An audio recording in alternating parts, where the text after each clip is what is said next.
All right, June 1st.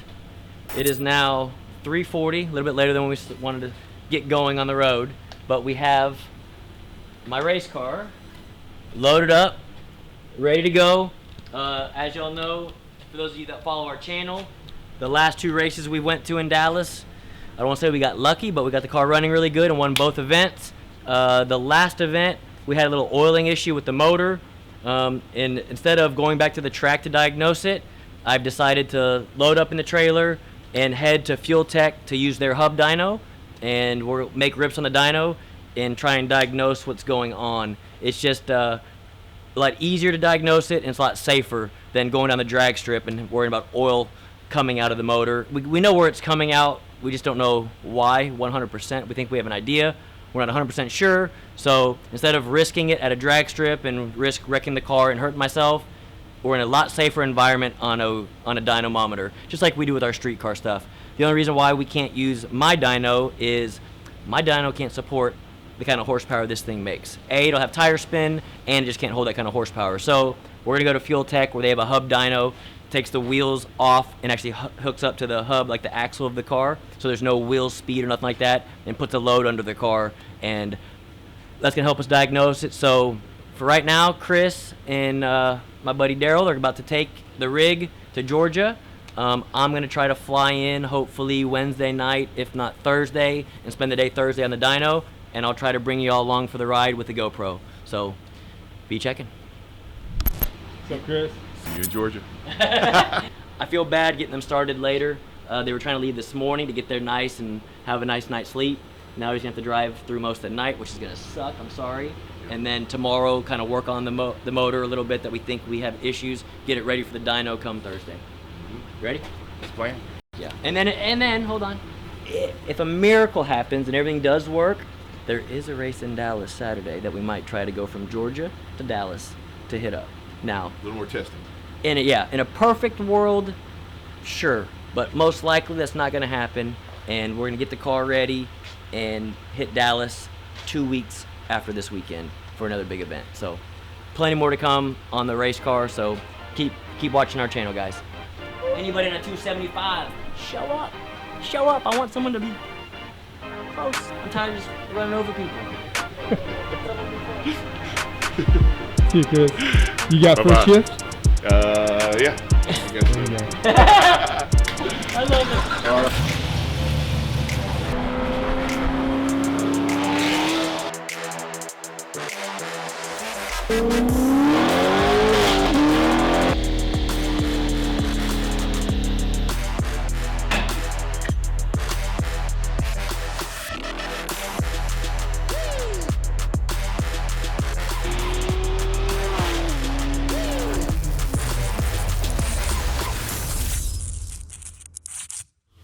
Welcome back, guys. I've been waiting to share this beautiful 64 Corvette we tuned. It's probably been a few weeks now, if not a month. Houston Corvette Service in Houston did an awesome build on it. It's a nice LS3 conversion. A lot of these kit cars, I don't want to call them kit cars, but people that do these conversions, they buy a LS platform. It's called like a hot rod kit. You can buy the engine, sometimes drivetrain as well, sometimes it comes with a transmission with wiring harness and an ECM that's already has like a base file in it.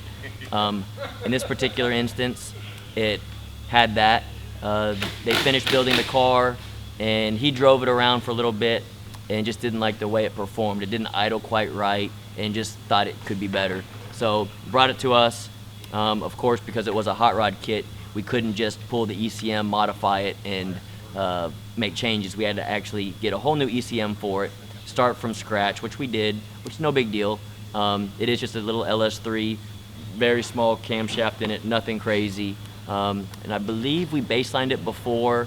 We picked up roughly 20 rear wheel horsepower, and even him and the customer weren't really interested in horsepower. They just wanted the car to drive nice. So at the end of the day, they have a nice, clean running show quality car that they could go to literally drive to car meets and to car shows. Now I'm sure they trailer this thing to a lot of car events that go out of state and even out of the city, but for the most part they want it to idle and drive right when they are moving it around. So we accomplished that.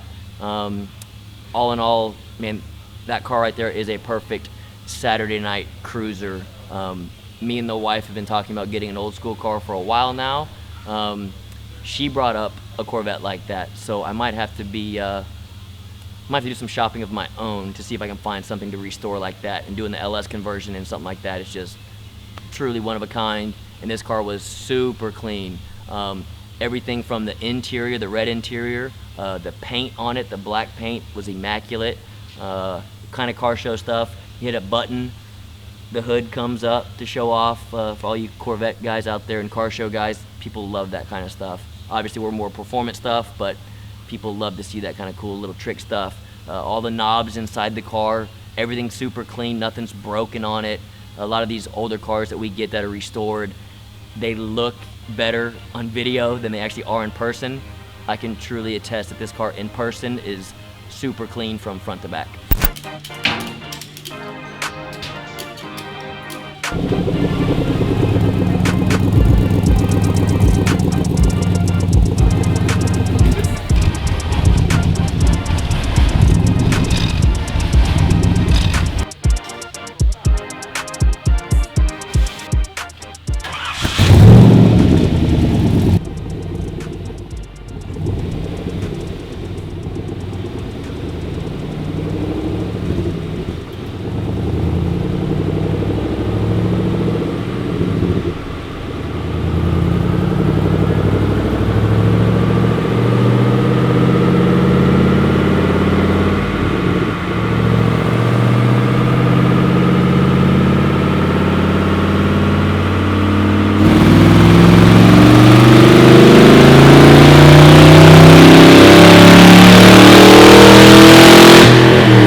We got to get the new hog with 5 more horsepower.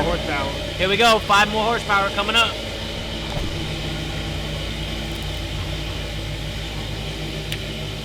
Keep it straight, keep it straight.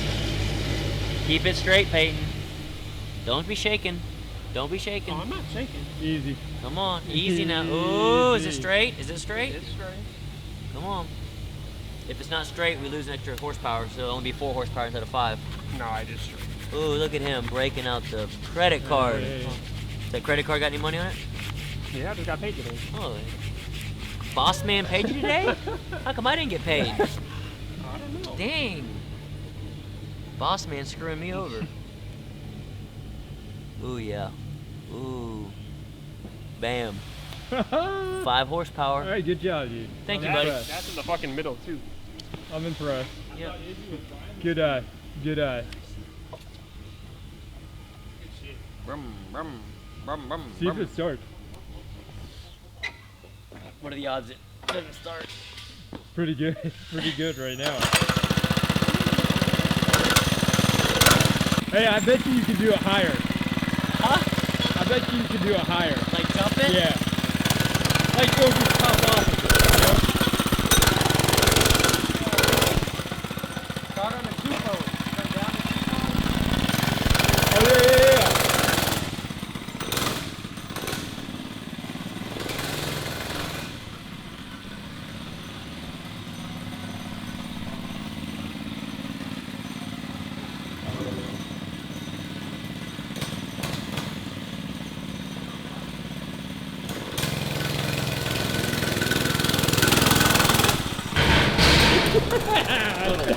I'm gonna wipe out bad.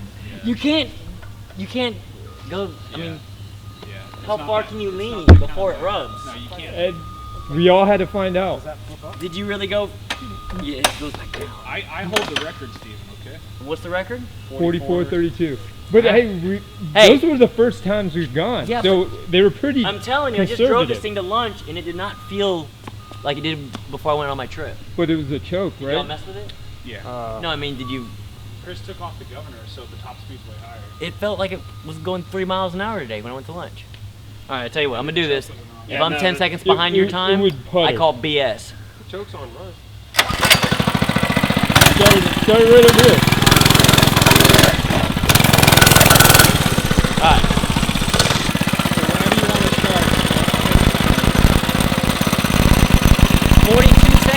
44.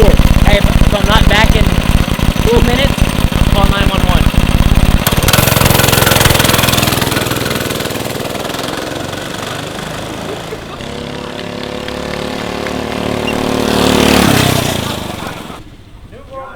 And I got. And I had to let off because the truck was pulling out. Hey, I had 2 trucks pull out in front of me. Did you? Yeah. There's one F-150 I almost ate. All right. I let off forever. Who's up? Who's up? I'm about to go beat it. I'm done.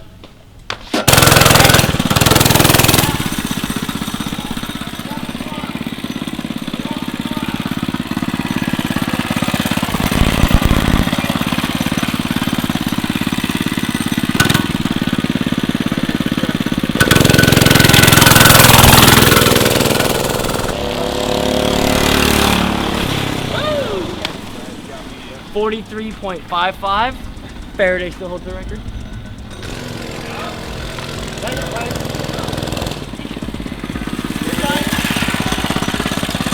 What was it?